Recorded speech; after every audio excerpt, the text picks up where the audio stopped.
السلام علیکم جمشید بھائی، کیا حال چال ہے؟ کیسے ہیں آپ؟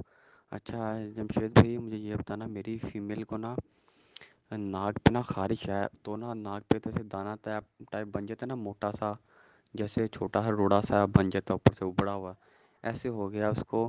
اور بیچاری کو کھاتی بھی نہیں ہے، کمزور ہو گئی ہے، کھاتی ہے پر زیادہ نہیں، کمزور ہوتی جا رہی ہے۔ ہاتھ لگاؤ اس کی کمر پہ، ایسے لگتا ہے جیسے ہڈیوں کا ڈھانچہ رہ گیا ہے۔ اور اس کے آہستہ آہستہ کان پہ بھی آ گئی خارش، اس کو کان تھوڑا سا زخم آ گیا، وہاں سے خون نکل رہا ہے اس کے ہلکا سا۔ جمی بھائی کوئی میڈیسن بتائیے اس کی، مہربانی۔ جی محترم، سب سے پہلے تو آپ آئیور میکٹین کا 1 cc کا پورا انجیکشن اس کی فیمیل کو لگائیں، ٹھیک ہے۔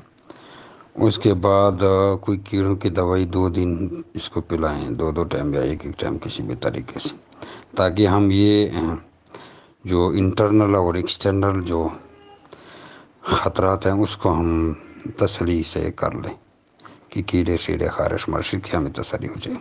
اس کے بعد ابھی ہمارے پاس الٹرا ساؤنڈ ECG وغیرہ اس کی تو ہے نہیں، ٹیسٹ وغیرہ کے ہم اس کو ٹیسٹ کریں، تو وجوہات تو یہی ہو سکتے ہیں کمزوری کی۔ اس کے بعد یہ اگر زخم ٹائپ آپ کو لگتا ہے تو پھر آپ ویلو سیف پاؤڈر لے لیں، بوتل سیرپ کی طرح ہوتا ہے، اس کا شربت بنتا ہے، انسان کے میڈیکل اسٹور سے وہ آپ کو ملے گا۔ پھر وہ 1 چمچ 1 لیٹر پانی میں ڈال کے اس کو پلائیں، ساتھ میں 2 3 یا 4 چمچ دوائی ڈالیں کہ بھی پلائیں، تاکہ اس کو بھوک بھی لگے، اس کی ملٹی وٹامن کی ساری کمی پوری ہو۔ تو انشاءاللہ یہ فیمیل ایسا ویٹ بھی گین کرنا شروع کر دے اور اس کے مسئلے مسائل بھی حل ہو جائیں گے۔